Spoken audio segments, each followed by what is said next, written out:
it do, what it do. Welcome. I am your host, Prince Elias, and today we're having a very special episode of Snake Cinema Podcast. I don't know why I say that every episode, because every episode is special to me, but we are here continuing our originals versus remake series for Halloween.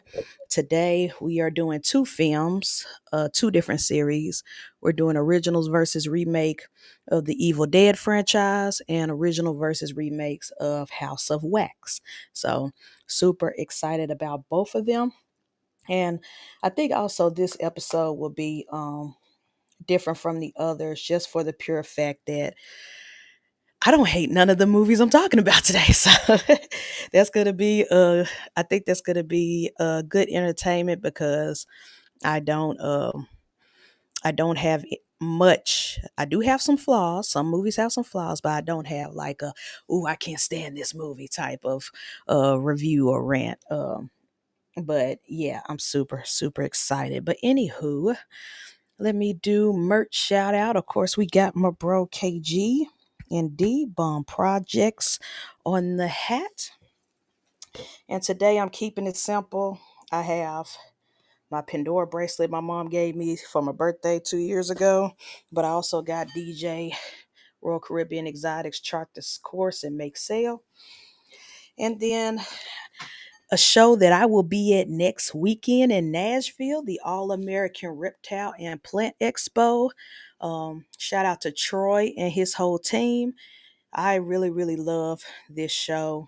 And I can't wait to be there next weekend in Nashville because I get to see the Pip Set, Ashley and Nikita, but I also get to see some other reptile friends of mine who will be down there. So it's going to be fun. And I will still do a podcast. I just won't be in my house or at the coffee shop. I'll probably be doing the podcast from my sister's house or outside the venue of the Reptile All American Reptile and Plant Expo. So we'll see. Because I want to be there during VIP time. So we'll see. But the show will go on. We will still have a show regardless next weekend. But I'm excited to be going to that reptile show. Now, let's see. Let's pay some bills right quick because we are sponsored still. Hopefully, yes, we're still sponsored. So let's pay these bills. Thank our sponsors. Thank everybody who support the channel, support the podcast, support the network. And I will come back and talk to my favorite supporters, the people in the comments. So hold tight for 2 minutes and then I will come back and chop it with y'all, my peoples in the comments. Banana Bread Royals demonstrates that taking risks leads to incredible rewards. Their work with hypo is outstanding, and the way they combine it with their Wookiee line is truly unparalleled. The interaction with other genes like Blackhead and Stranger produces breathtaking, one-of-a-kind animals. Be sure to follow them on Morph Market and Instagram. LINDWRYM Exotics specializes in a multitude of reptiles such as ball pythons, dual boas, coastal rosy boas, and false water cobras, to name a few. They are dedicated to providing the public with well-adjusted animals with superior quality. Follow them on Instagram and Morph Market. Black Box Reptile Cages should be your go-to for high-quality reptile enclosures and rack systems. They offer versatile hatchling and adult racks that work with both Vision and Freedom Breeder tubs, as well as a wide range of terrestrial, arboreal, and bioactive cages. Located in Beaufort, Georgia, Black Box Reptile Cages offers local pickup as well as ship and freight. Check them out at blackboxcages.com and use code WhiskeyBomb25 for 5% off. Selected Reptiles works with a wide range of genetic combos, including Hypo VPI Exantic, DG VPI Exantic, and Zebra, but where they stand out is their work with Monsoon, Monarch, Sunset, and other high-end morphs. In addition to reptiles, they produce premium feeder rodents, delivering to Florida, Georgia, and North and South Carolina. Make sure to use promo code WhiskeyBomb5 for 5% off any snake. Check them out on Wolf Market or reach out directly. From fur to feathers, Fuzzy Acres has your feeder needs covered. Whether you're looking for frozen rats, bulk rabbits, or harder to find feeders like quail and guinea pigs, they've got the stock serious keepers rely on. Visit fuzzyacres.com for clean, healthy feeders that are frozen and shipped with care. Remember to use code WhiskeyBomb10 to save 10% on any order, and as always, enjoy free shipping on all orders over $300. Grant and Mary of Rec Room Snakes have been breeding ball pythons and Woma pythons for over a decade. They're staples within the ball python realm, and most notably known for their work with the paint mutation and putting it to multiple codoms and recessives to truly unlock its potential. Please give them a follow on Morph Market to check out their incredible animals, and on Instagram to keep up with their projects.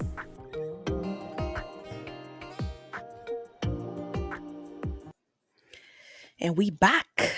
Thank you to everybody who sponsored the channel, and also thank you to the baddest DJ in the land, Keisha, for creating that ad and doing the voiceovers. Keisha, we love you. I appreciate everything you do.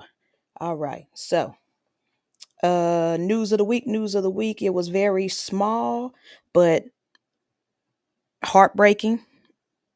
It's small but heartbreaking. Since last week's podcast, we've had a lot of deaths, unfortunately, in the entertainment world. Not just in the entertainment world, but in the world general. But I do want to do a quick in memoriam. Rest in peace to R&B singer D'Angelo. Um, he was everybody's childhoods, everybody's adulthoods, college age. And he was one of the pioneers of the neo soul music era. He did a lot. He was very ahead of his time, and he was well respected throughout his entire career. So rest in peace to him, and prayers to his family, especially his son, because his son lost both his parents in the same year. And by his son, I mean I believe his name is Michael. He is the child of both D'Angelo and Angie Stone, another R&B legend. Both of them passed away this year. Angie Stone passed away in March, and D'Angelo just passed. So to lose both your parents all in the same year within a couple of months of each other has to be heartbreaking. And he passed away through the pancreatic cancer. So black men, please, and the reason why I say specifically black men, it is not just a black thing. Everybody of all cultures get it. Brian Barczyk, we lost him to that, but statistically, black men get it the most, and they die young quicker. They get diagnosed the most with it. It hits our community heavy. So please don't wait. When you turn 40, 50-ish, go get tested. Go get your exams, your prostate exams. Please take care of your health. Take care of your mental, physical, everything. But please go to a doctor. Get an annual checkup. Because sometimes, even though the survival rate is very, very low compared to other types of cancers, if you catch it early, you could get help a lot quicker when it comes to treating the cancer and doing the chemos and all that stuff. So another black man gone from this earth way too soon. D'Angelo was not that old, but rest in peace to him. Also, to all the rock and roll fans, Kiss founding guitarist Ace Frehley. I hope I pronounced his last name correctly, but Ace passed away, I think yesterday, or day before yesterday, they announced it. So all you rock fans, rock and roll fans, Kiss fans, keep his family and friends in your prayers. He has passed away a week ago or 2 weeks ago. I forgot to say this in last podcast, but Diane Keaton passed away, legendary actress, icon, rom-coms, you name it, everything. Like, and she was a very outspoken activist. Her and Jane Fonda, her, Jay Fonda, and Dolly Parton are the white women that the black community protects. Like, we don't play about them. But Diane Keaton passed away, which was very unfortunate and sad. And I think news broke this week that it was from pneumonia. So rest in peace to her. Drew, a lot of people may not know him, but you know his work. It's a guy by Drew Struzman. He's an iconic movie poster artist, movie poster maker. I'll just name the movies, and if you and when I name the movies and those posters, those iconic posters come to mind, he created them. Harry Potter, Indiana Jones, the Star Wars, the original trilogy, um, I believe Jaws, and it was like a whole nother one. He is an iconic movie poster. He created all the iconic posters that we know and love from classic movies, legendary films, legendary movies. So he passed away, unfortunately, this week as well. And then the LGBTQ community, we lost a legend, particularly the trans community. We lost a legend, Miss Major. I believe she was 78 years old, which is a blessing in itself because Black trans women, their average lifespans, most of them don't survive 35 years old. Majority of Black trans women do not survive 35 years old because 9 times out of 10 they are taken away by partners, by transphobic people who hate them, by people on the DL who don't want nobody to know that they like trans women and stuff like that. So to have a Black trans woman die of natural causes, live to see 78 is a miracle. And we thank her. She is a legend. She is an icon. She is an author. She's an activist. And Miss Major, we love you. You are amazing. I wish I would have met you in person, but everybody I know in the community who have met you in person said that you were a wonderful, beautiful soul. And you always stood up for LGBTQ rights. You always stood up for Black rights. You always stood up for trans rights. And so, Miss Major, fly high. We love you. Rest in peace. Rest in power. And I think that's it for the in memoriams. If I miss anybody who passed away, charge it to my head, not my heart. Um, and then also last news of the week that's not so down and dire. I'm actually excited about it, but the trailer drop to the new HBO TV show, It Welcome to Derry. Um, and it's going to be a TV show centered around the town of Derry with It the Clown. I believe this is sort of a prequel before the original It franchise. So it's like him hunting children and hunting people and scaring people before the original crew had to face off with them. I believe that's what it is. So, and they brought back Bill Skarsgård as Pennywise. So I'm so excited to have him back in that makeup as Pennywise. Now I'm pretty sure because Bill Skarsgård is such a busy man and such an iconic actor and always working. Not and his price went up 9 times out of 10, he will probably only show up in an episode or two. So let's just lower our expectations that we might see Pennywise on camera. Now he might do a lot of voice acting. Like I can see kids dreaming about Pennywise or hearing his voice in the distance. I can see that happening. But I'm pretty sure us seeing Bill Skarsgård in that costume, that iconic makeup and everything will probably be one episode or two of this season. So let's just lower our expectations, but I'm still excited about the show. And thank God HBO for right now isn't one of those streaming services that I'm boycotting. So I will be watching that. And once I finish watching it, y'all know I'm coming to review to let y'all know whether I liked it or not. Now, that's it for the news. Let's talk to the people in the Chizzy chat, starting with who was first. Thaiga, Mr. Floppy, Row 50. Thanks for tapping in. Of course, my brothers ENT. Thank y'all for tapping in. I love y'all and I appreciate y'all.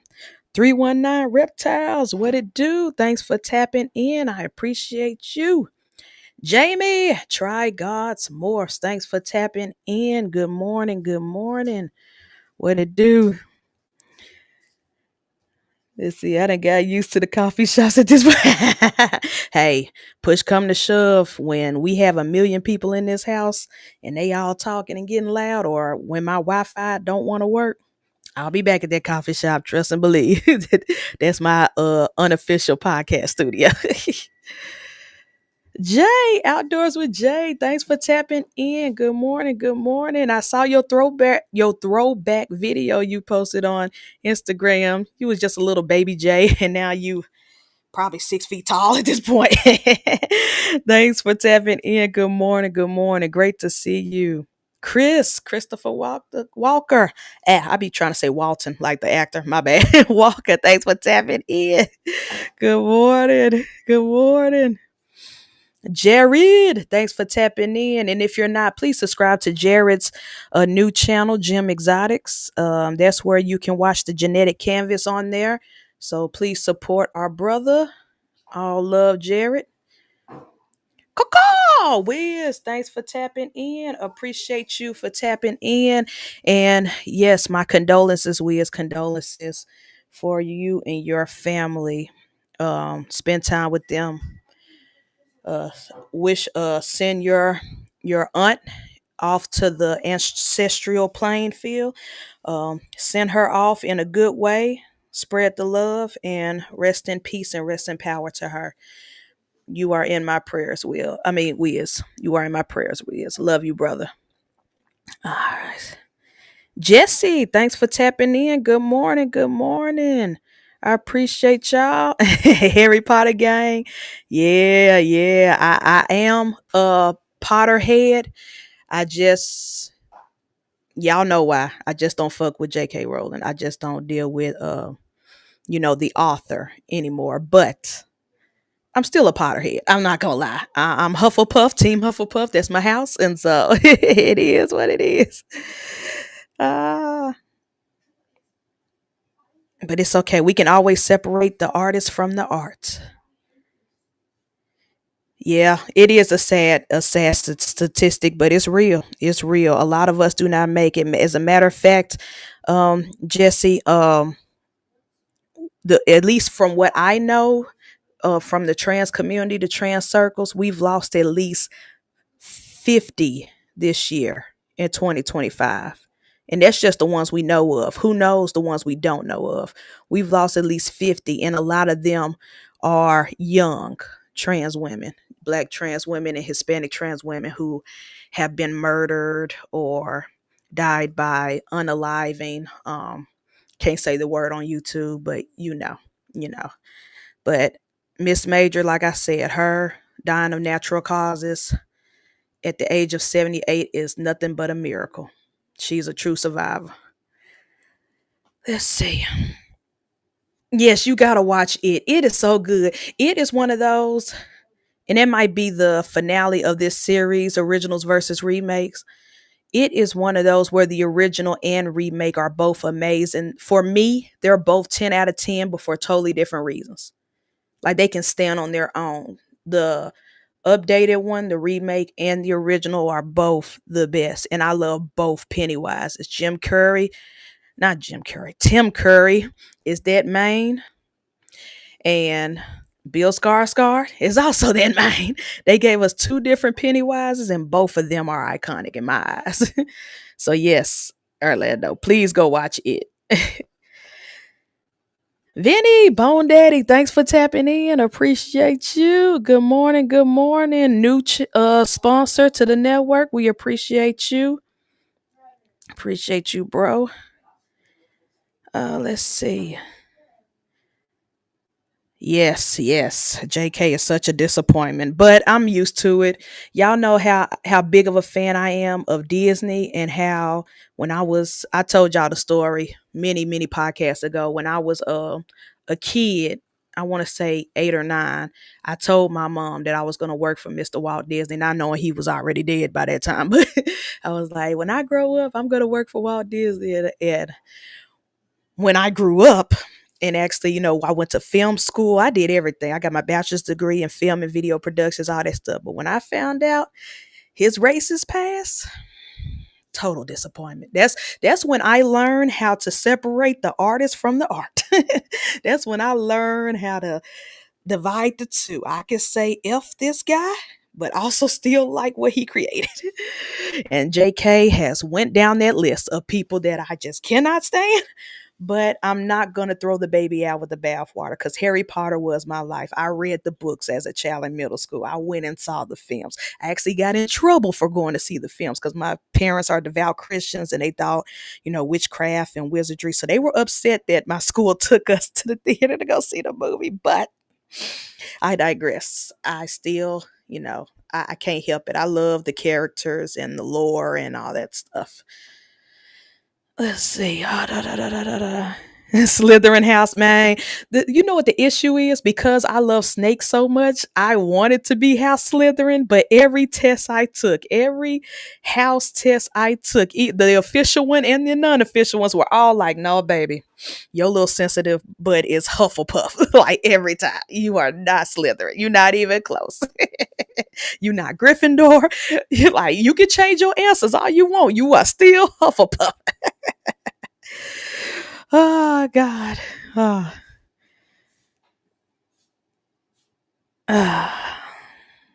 Oh yeah, yeah, yeah. I'm sorry. I don't know. Look, I'm still learning EV Mux.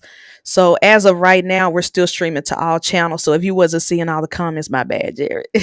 That's probably because you was on one of the other channels. But I appreciate everybody for tapping in. And I need to go and turn people blue if they're on my channel because I know some people are probably on there and they're not blue. So please be patient with me. Let's see. Scary clowns and clowns in general freak me out. I understand. I understand. The only clown I really can't stand to look at is Art the Clown. If you know, you know. From the Terrifier series, I can't stand even people just dressed up like him. It just freaks me out. But other clowns, I'm good. uh, yeah. Right, right. TJ had the same thing. Yep. I was House Slytherin before the snakes. uh, you are right. You are right. We are. We are the best friends you could ever have. Yep. We are. Morning, Randall. Thanks for tapping in. The other half of LINDWRYM Exotics. Appreciate you, number 6. Love you. If you know, you know. If you don't, go back and watch previous episodes. All right. I think I went through all the comments now. So let me go ahead and get started because I don't want to be before y'all long. I got two different series I want to discuss. So in this series of originals versus remakes. Originals versus remakes. We have the first one, we have the Evil Dead series. So, Evil Dead. The Evil Dead series began.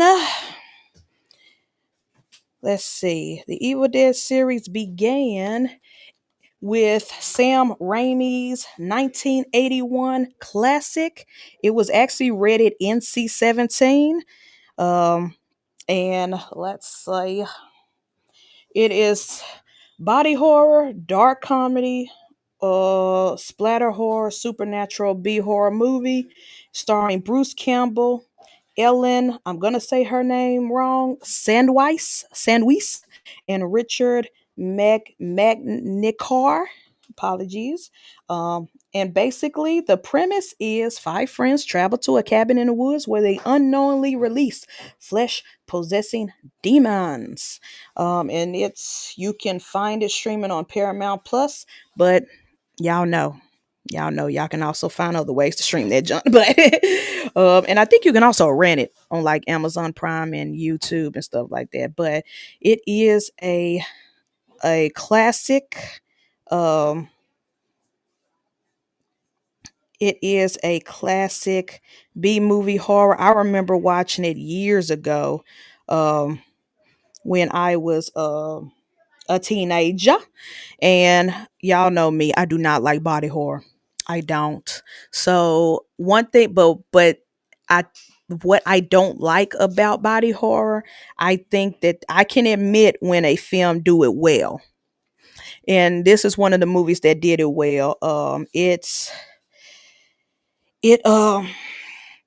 they use one thing I love about the first Evil Dead is that they were on a very tight small budget, and so they had to work with what they could, and they had to use practical effects like painting the blood and all that other stuff and the cuts on the faces and stuff, and it was so realistic and brutal, especially when they were possessed by demons. That it really did scare me when I first saw the movie. Rewatching it when I rewatched it last week because I knew I was going to do this review. It was a lot more funny than I remembered. Even the serious, scary moments because of the makeup and how the characters act when they were possessed and stuff like that. I chuckled. I'm not gonna lie, and it was probably unintentional on the filmmaker's part, but I digress. It was a lot funnier watching it at this big age of mine than it was when I watched it in high school. Uh, and by the time I watched it in high school, it was considered a cult classic because I'm old. Because it came out 8 years before I was born. Yeah, so yeah. Sorry, I'm a millennial. I'm a late millennial. So, but the blood, the guts, the cuts, it really did. It just gives me the ick. It does. And but I can, like I said, even though I don't like that part of the film, they did it so well with the practical makeup and stuff like that. And the story was so well written, and the characters, I really cared about the characters and scared for the characters. And one thing I love about the Evil Dead franchise is that at that time you're so used to it being a final girl in horror movies. You're so used to the last person standing, was the girl, the good girl. But in this one, the survivor was a man, Ash, the who ended up becoming more iconic with all the sequels and the TV series Ash versus Evil Dead and stuff like that. And Bruce Campbell, who played him, ended up being producer of a lot um of the stuff, including both remakes. I forgot to tell y'all, when I first announced that I was doing Evil Dead, when when I first announced that I was doing the Evil Dead series, originals versus remakes, I in my head I was thinking the 80s and the 2023 Evil Dead Rise, the most updated one. I totally forgot about the 2013 one.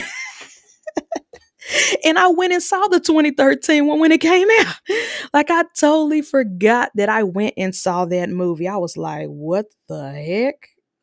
Cause I was like, I'm gonna do Evil Dead and Evil Dead versus Evil Dead Rise. And then I was like, oh shoot, they had a remake before that one. So we're gonna do all three. We're gonna do all three. Tommy, what it do? Thanks for tapping in. Thank you. My bad, y'all. My bad. So yeah, so we're gonna do all three, but I won't take long talking about Evil Dead Rise because I did already review the Evil Dead Rise in a previous episode of Snakes and Podcast, but I am gonna talk about them briefly, all three, and what I love about all three.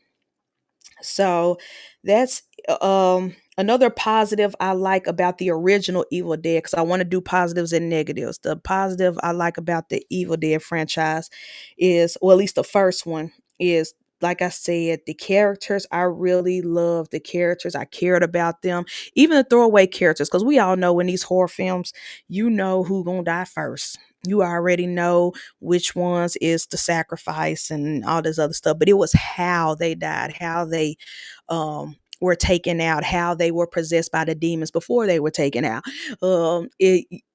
It had me on edge, like, oh my gosh, what's gonna happen to this person? How is this person gonna bite the bullet? How is this person gonna go out? And it did not disappoint at all. And so I really love the original for that. The only negative I have, which really isn't a negative, more of a nitpick, is that um some of, not all, but some of the reactions of the characters of, it was just stereotypical, like dumb decisions they were making, and some reactions they were having when it start hitting the fan. It start hitting the fan, and they were like, and I was like, why don't y'all just get in the car and go? Why don't y'all just run for the hills? Why don't y'all like? I wouldn't even stayed in that cabin. I'm sorry. I know they explain the cabin sentimental, and this is family, and this our mom owned this or whatever. But I was just like, bruh. As soon as I walked in that door and saw that cabin, as soon as we walked in, like in the wood, I mean in the attic, and saw that, not the attic, the basement, and saw that book that they unleashed, like I would have been out the door. Like, why are we still here? But it's just a nitpick, and I think because I watch so many horror films, and that's now like a trope in the horror films, like y'all saw all the red flags and totally ignored it. Y'all saw all the red flags. But that's about it. I really, really love the original. It has a special place in my heart, and I watch it annually or semi-annually. If I don't watch it every year, I probably watch it every other year, just cuz it's just that good of a movie. If I see it on TV, even with all that ways they edit scenes out of television movies, like I still watch it. Like I love it. Sam Raimi and the crew did a great job with the limited budget that they had, because they did not have much money to make this film. And with the practical effects and shooting on location, not in the studio, but in the actual cabin in the woods. And if you look up behind the scenes of, past interviews and stuff, like how they got this film made, they went through a lot. They went through a lot. So shout out to everybody. But it became a classic. It became a cult film and a cult franchise, and they still have big fan bases to this day. To this day. So shout out to them. And I love that Sam Raimi and Bruce Campbell both produced and kept their hands in and consulted all the other movies and TV shows in the franchise. Like, even though they kind of went towards more comedy, more horror comedy with the sequels and stuff, even though they pretty much made Ash the survivor an action hero. The fact that the people who were a part of the original continue to be a part of all the other stuff, like the remake, the 2013 remake, as producers, as consultants, as behind the scenes help, they I you could tell that they love this franchise just as much as the fans, and it shows. And they don't, even when they veer off and do something totally different, like the Evil Dead Rise and stuff, they still had respect and love for the original. And it shows. It shows. And speaking of which, let's go ahead and talk about the Evil Dead remake, the 2013, the one I forgot about, the 2013 version. Um, I remember seeing this in the theaters when it came out back in.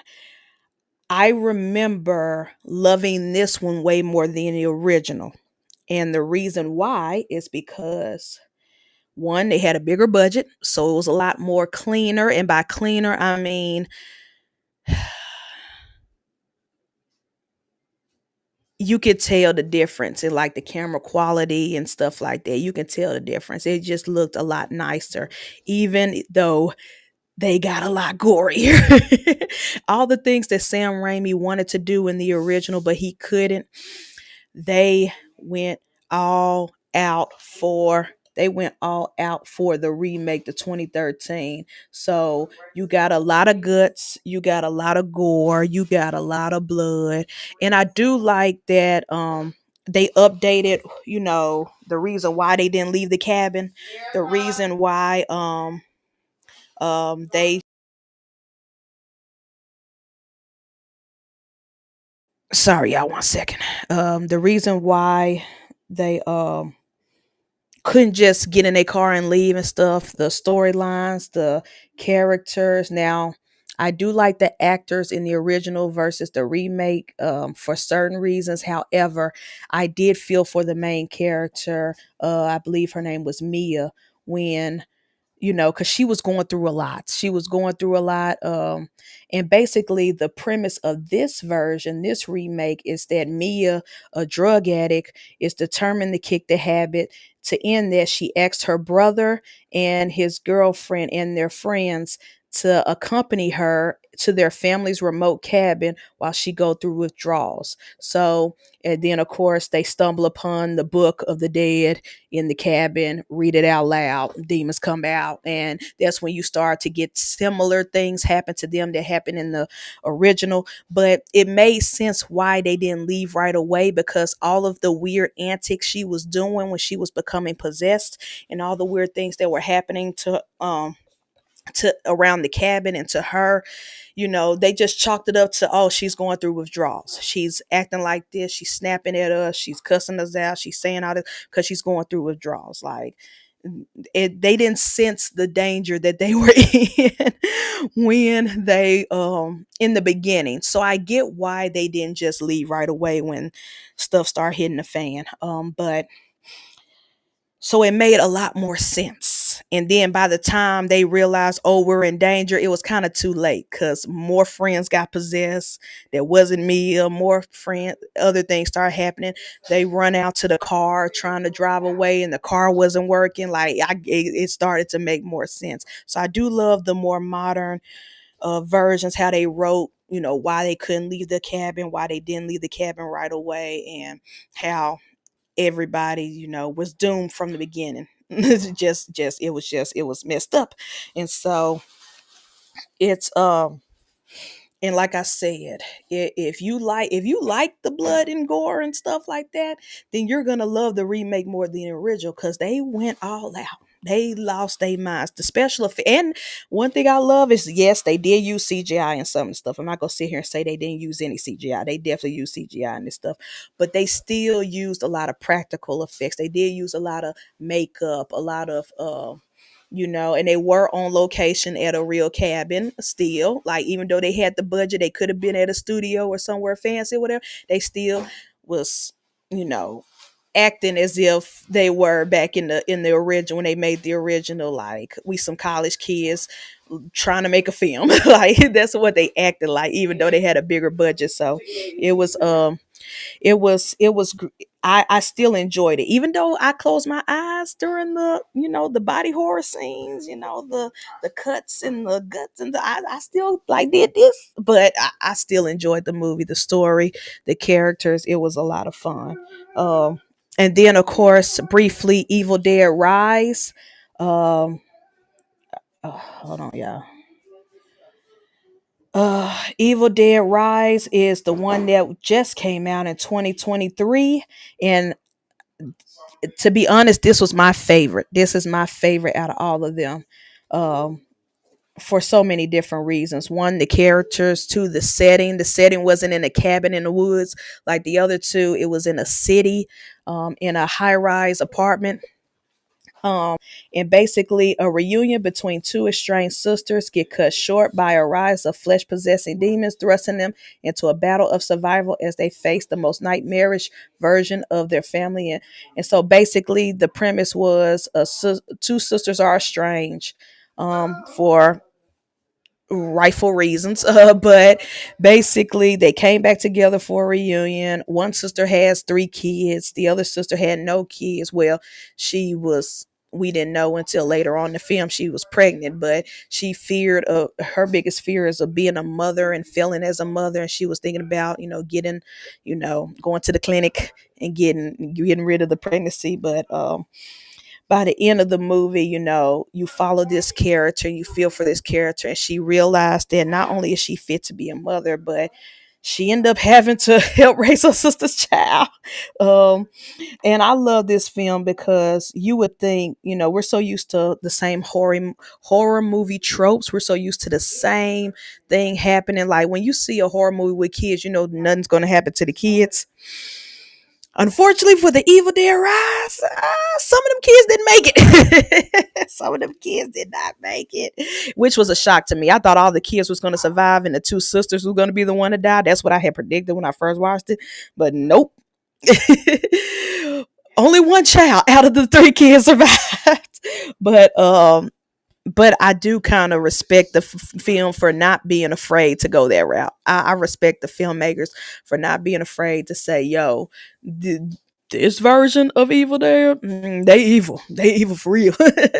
um, and they didn't follow the same horror movie tropes. And you still felt bad for all the characters, including the older sister who was the first to become possessed. Like you kind of get why she was cold towards her sister in the beginning, um because of past trauma and their arguments, growing up and how they were raised and stuff like that. And she just saw her little sister like, why can't you just get your life together, like, you understand. But um but you but you kind of get both of their sides of the fight, of the argument or whatever. But I loved it. I loved it, and I appreciate that film. And that's why I love Evil Dead Rise more than the previous two Evil Deads. um Blake, what it do? Thanks for tapping in. Good morning. Eric B, No Rakim, thanks for tapping in. Yes, smash the like, hit subscribe, all that jazz. I appreciate y'all. So how do I feel about the original versus the two remakes? I will say that I will say that Evil Dead will get a 8 out of 10. Evil Dead 2013 will get a 7 out of 10. Evil Dead Rise is a 10 out of 10 for me, my humble original opinion. I do recommend all three. I recommend you watch all three. I recommend you make it a marathon. Now, watching all the sequels might hold on, y'all. Mm, Um Watching every Evil Dead thing might throw you off as far as tone, because like I said, the sequels and everything and the TV show is more comedy and more action.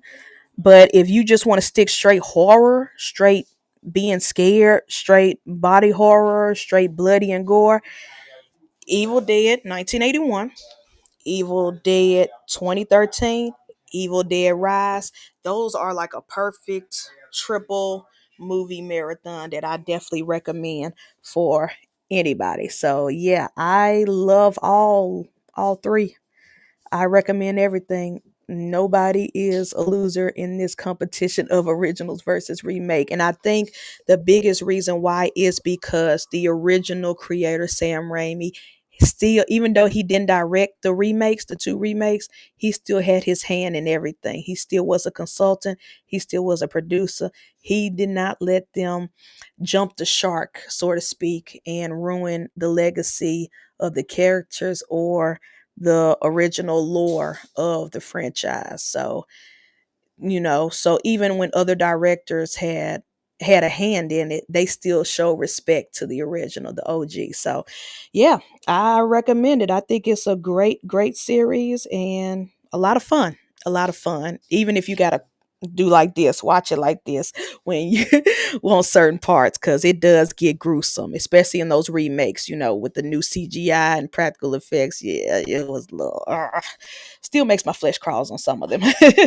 Some of those scenes. All right, so now let's go to a totally different tone in horror, and let's do originals versus remakes, House of Wax. Now, I will put a disclaimer out there because I didn't know this until I did further research this week.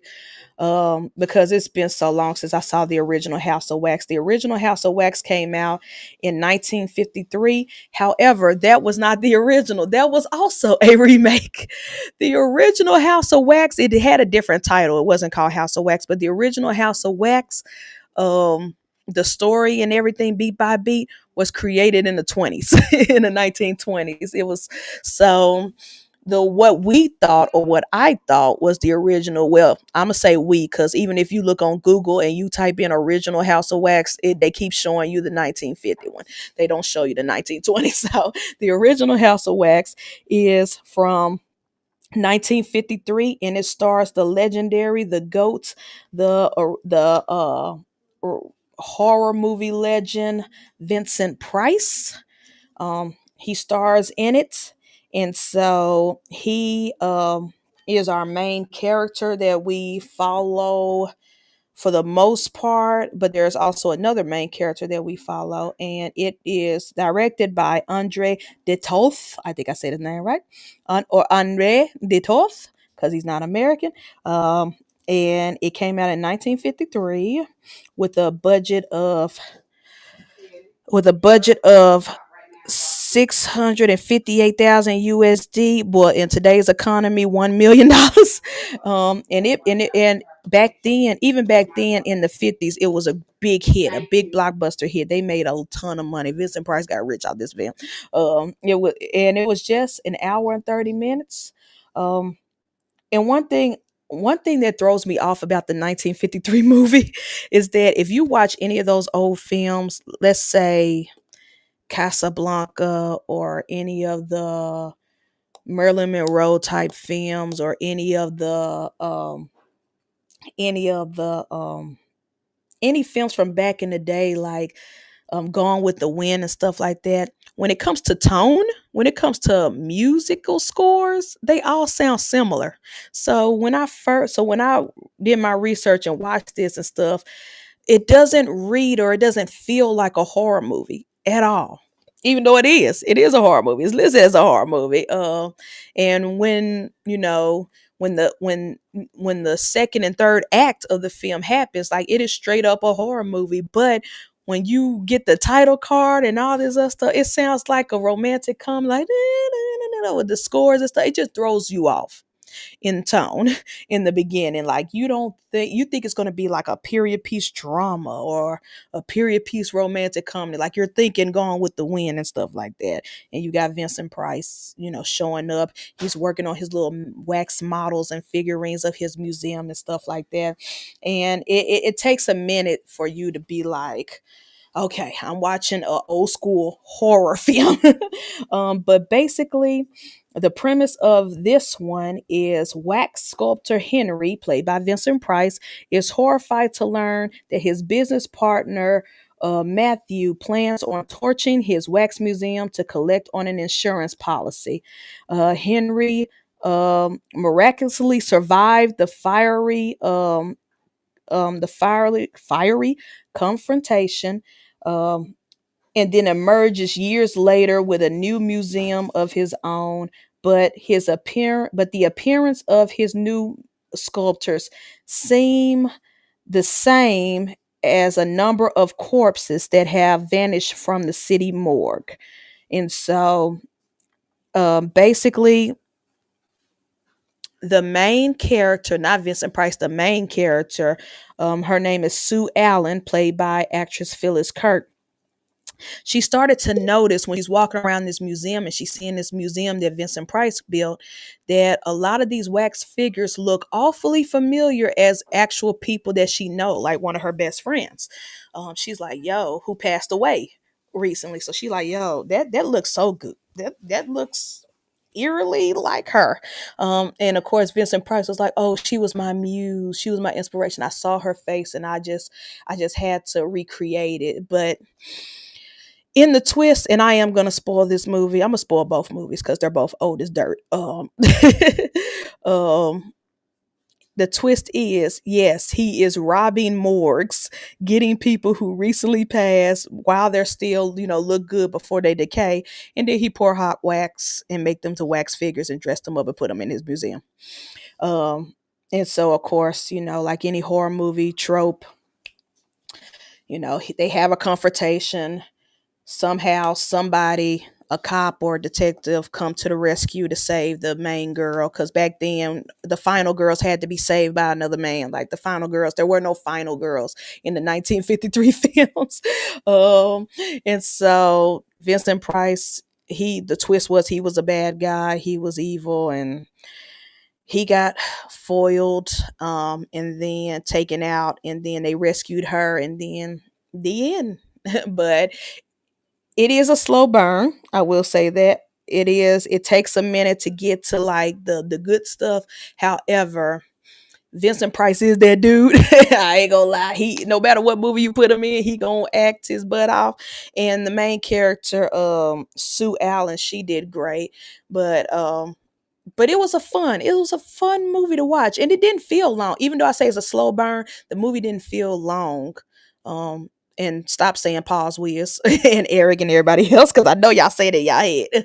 um, uh it it went rather quickly. It got from the first act to the second act to the third act very quickly. I did not look at my watch at all while I was watching. I really enjoyed it. But I would give the original, no, I'm not going to give my rating yet of the original, but I did enjoy it and I like it. I like it a lot. I did not regret renting it on Amazon Prime. um so yeah, I highly recommend that. Yeah, I know you do. I know you do, Eric. And so that happened in 1953, but then many, many years later, when I say many, like I think out of all the original versus remakes, well, maybe The Exorcist too, maybe The Exorcist as well, but I feel like this one, there was the longest time between the original and the remake. Y'all know how a lot of these film companies remake something that happened 10 years ago or 20 years ago. I feel like this one, 1953, and if we go by the original House of Wax that came out in the 20s, is definitely a big gap between the 2005 House of Wax, 2005 House of Wax. Like, the timeline, it was a lot. The timeline was a lot, where people who go watch the remake won't even think about the original. That's what I'm trying to say. Like when I went, I was 2005, I was a sophomore in high school. When I went to go see the original in theaters with my friends, I didn't know that the Vincent Price version even exists, let alone the 1920 20 whatever one existed. Like, I thought this was an original story, House of Wax. I thought this House of Wax was brand new, original made, first thought of right here. Like, oh my gosh, this movie is crazy. Like, this is wild. Um, and this House of Wax came out in '05, and it is a gang of college friends um, are en route to a school football game when they wind up with a flat tire in a ghost town, and they are forced to seek help at the only place that's open, a local wax museum. Once inside the spooky abandoned building, they find works on display that are not quite what they seem, and the group discovers it's being hunted by an insane twin brothers who run the museum. And of course, it stars Paris Hilton, because they had her all in the promotion, all in the trailers, because at that time, Paris Hilton was the most famous one out of everybody. But it also stars the heartthrob, my boy crush in high school, Chad Michael Murray. And then it had a bunch of other actors and actresses that if you saw their face, you might not know their names, but if you saw their faces, you like, oh yeah, they were in a lot of movies I saw or TV shows. But it was and it was, when you say early 2000s horror movie, this was definitely a early 2000s horror movie.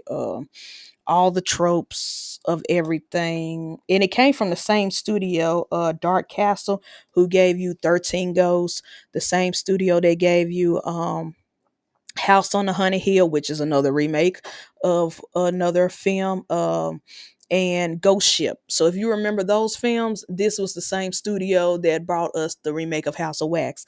And so all those tropes of teenagers somehow end up in bad situations. Yeah, but I even the tone of both House of Waxes is vastly different. Vastly. This one is more gory, for sure. And they use practical effects. They use some CGI, but they use practical effects, especially with the wax figures and things like that. And the kills were a lot more gorier. How these people died was atrocious. Now, I do like the characters of the original more than I like the remake. I'm going to go ahead and put that out there. I didn't care whether these characters live or died. I didn't fear for they say. Once they introduced all the teenage characters, I was like, oh, you gonna die first. You gonna be next. You gonna know that you might survive. You might be the survivor, but everybody else, y'all gone.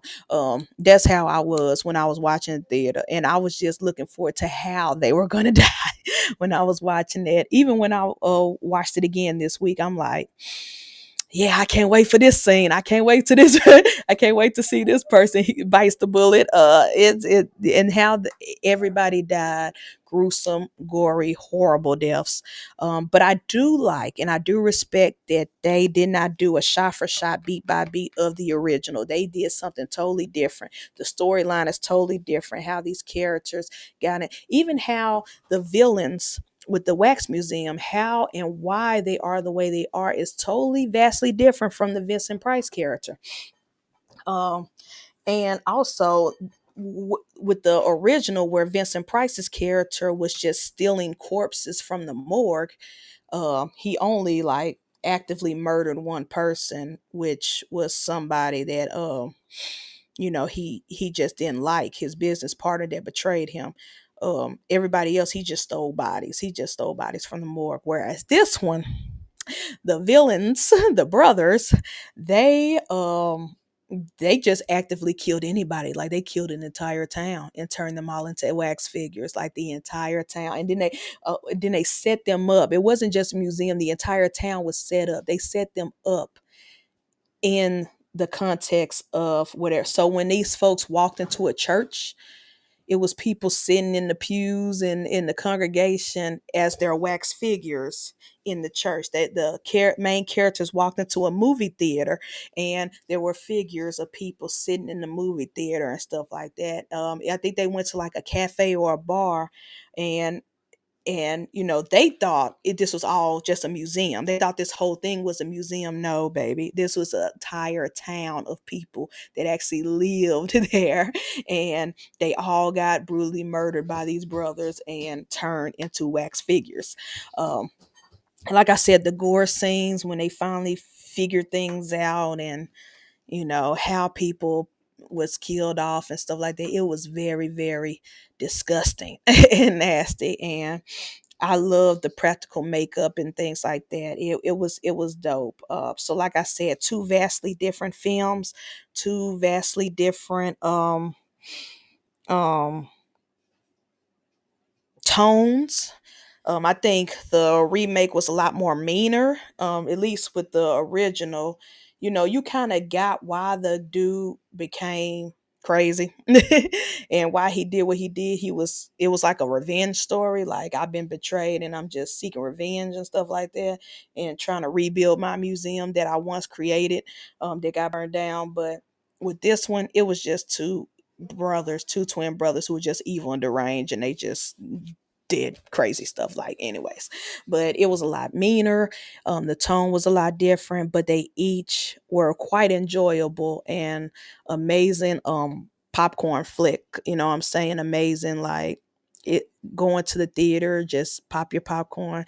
It did the remake was an amazing perfect example of going to a theater with your friends so y'all can yell at the screen and cuss the characters out for doing dumb things and making dumb decisions. This is their perfect movie to do. And even to this day, rent it, watch. If you see it in the $5 bin at Walmart, pick it up, watch it, and with your homies, and just have a good time, just have a ball. And I highly recommend both. I recommend you watch the original just to see how different they both are, and also to see how innovative and different it was at the time when it was released in the 50s. Um, it's a great example if you want to learn more about the history of certain horror films.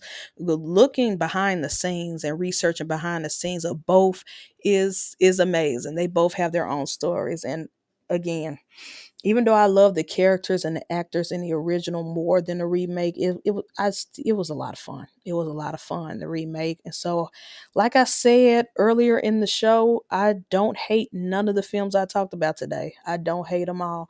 I will say the original 1953 House of Wax, I would give it a 8.5 out of 10 for my personal score.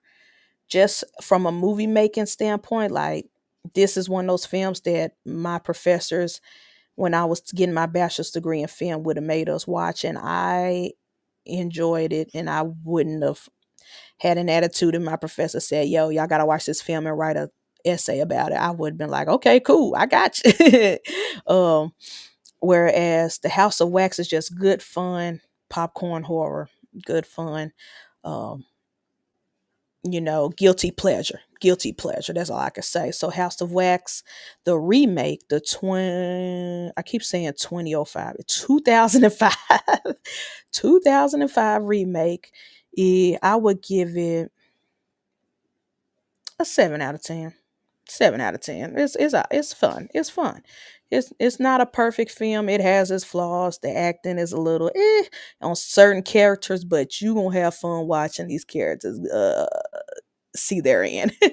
A lot of fun. What up, DJ? Thanks for tapping in. Make sure you hit that replay. Appreciate you. Yeah. Now that's yeah. Bear, thanks for tapping in. Appreciate you. Appreciate you. I appreciate all y'all. Oh man, I'm so sorry, y'all. Please charge it to my head, not my heart. Charge it to my head, not my heart. Let me shout some people out from earlier who tapped in. Our weekend warriors. Of course, we got LINDWRYM Exotics because Randall had popped in, and I'm pretty sure Big Double L is somewhere behind the scenes listening. Thank you, thank you. Of course, Jamie, thank you for tapping in. Appreciate you, weekend warrior. Let's see. Bone Daddy's Serpents twice. Weekend Warrior, thank you for tapping in. Appreciate you. Sorry, y'all. I should have did that early in the show. Charged to my head, not my heart. It's just been a morning. It's been a morning. And the coffee ain't kicked in. All right. All right. So I appreciate everybody who been tapping in, listening, even if they ain't saying nothing in the chats. I appreciate y'all cleaning. Yeah, I figured. Geo, thanks for tapping in. Appreciate you. Please hit that replay gang. Hashtag replay gang. Um, what's next week? What's next week? Next week. Let me how many more Saturdays we got in October? I think next week is the last one. Yeah, because our finale of originals versus remakes. We have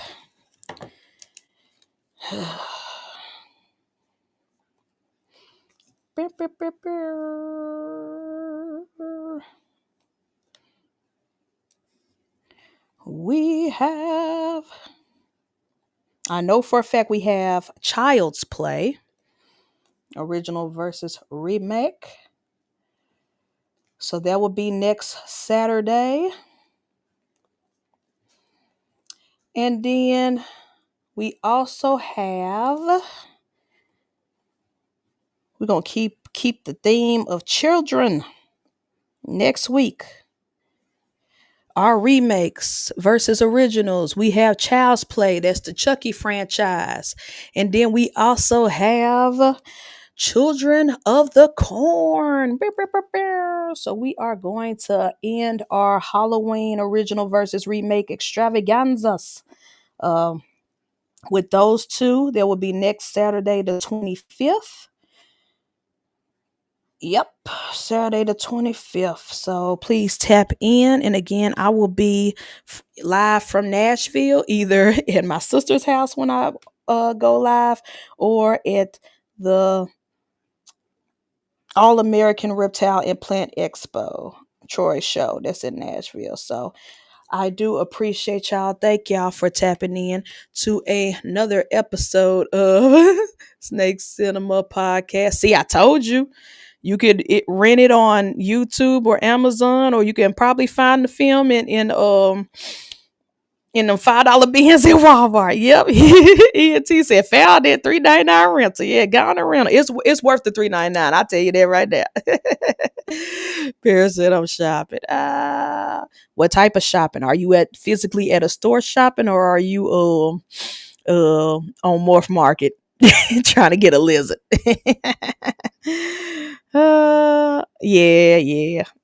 Everybody needs coffee. Oh, you missed it, Gio. I reviewed The Conjuring. I reviewed the new Conjuring.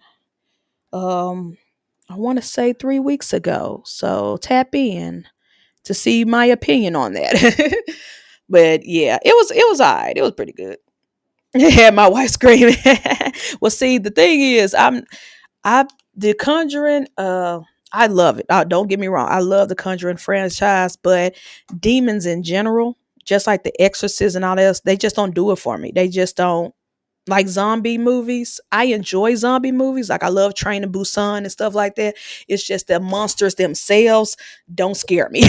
Like I'm not afraid of demon possession and haunted houses and stuff like that. Like, and it just like zombies, like they be like, it's a zombie apocalypse outside. I'd be like, oh, okay. Like they just don't do that for me. But I do enjoy good movies when they come out. So, but I get it when other people are scared. Like you have your wife scared. I get it. I get it. I understand. It's not my fear. Morph Market. See, I knew it. Bear, get off Morph Market. Oh, y'all get off Morph Market. I know. No Rakim, get off them ads. Them Morph Market auctions. Get off them. All y'all get off Morph Market.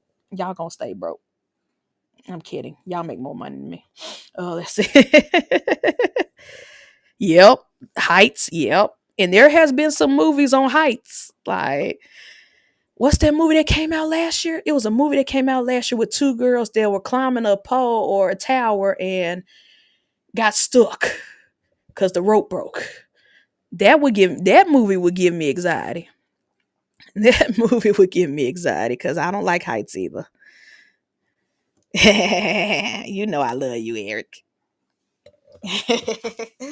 But that is it. I'm gonna let y'all go. I just like Wiz. I also have a funeral to go to, but it's not someone who's directly related to me. It's for a friend of the family. Um, so I'm gonna go and support him. But I'm gonna let y'all go. I know a lot of y'all got some snake cleaning to do, some shopping to do, snake shopping to do, and things like that. I'm not sure if Wiz is gonna go live tonight on on his channel, Sophisticated Ignorance. If he do, tap in with us this evening. We'll see. But for sure, I know for sure our brother and affiliate Mike over at Herb Collectors, our big brother Mike, him and Matt are going live on their show tonight for sure, 1,000%. And for Double Clutch, so tap in, support them. Uh, Go hit their show live, and if you can't, hashtag replay gang for everybody else who missed this live. Hashtag replay gang. I appreciate y'all. Like, comment, subscribe. Thank y'all for always supporting your boy, and we will see y'all next week. Hold on. Eric said, "Don't tell me what to do. I'm only watching 5 auctions right now." See, yeah. Go back and watch. Go back and watch that episode. Um, let's see. But yeah, anywho, I will see y'all next week when I talk originals versus remake, Child's Play, and Children of the Corn. It's gonna be a lot of fun. I love the Chucky franchise, so it's gonna be good to go back and watch the original because I have not seen it in like 5 years. But if you want to join the discussion or if you want to add more in the chats for next week, please go watch it so we can all talk together about it. Jay Slithers, thanks for tapping in. Haven't seen you in a minute. Appreciate you.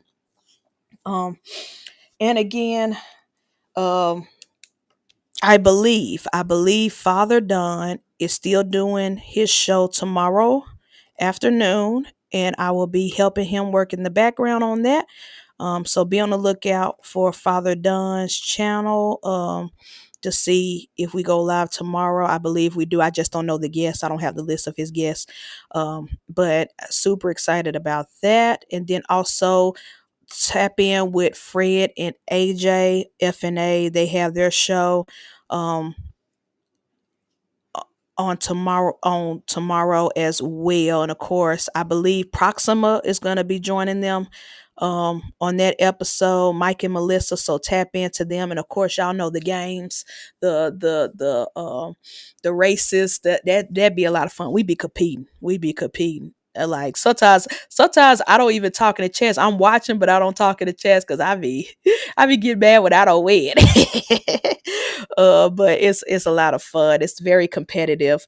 And it's a fun time. I love their show. Their show is very different. That's what makes their show different, unique, and stand out. Cause them boys, they know how to get the crowd going when it comes to those races. It's a lot of fun. So tap into that. And then tap into all the podcasts shows when they return. Hopefully next week. We'll see.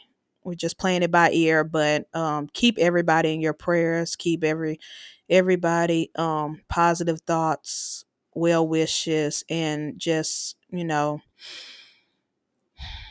we just gotta love on each other, y'all. We gotta love on each other. We gotta show grace. We gotta look out for one another.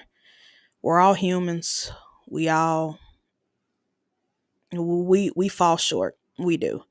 Um, but like I said, let's just keep everybody in your prayers, and you know, just send out positive vibes, good spirits, and let's continue to lift up each other and support each other in other ways we can.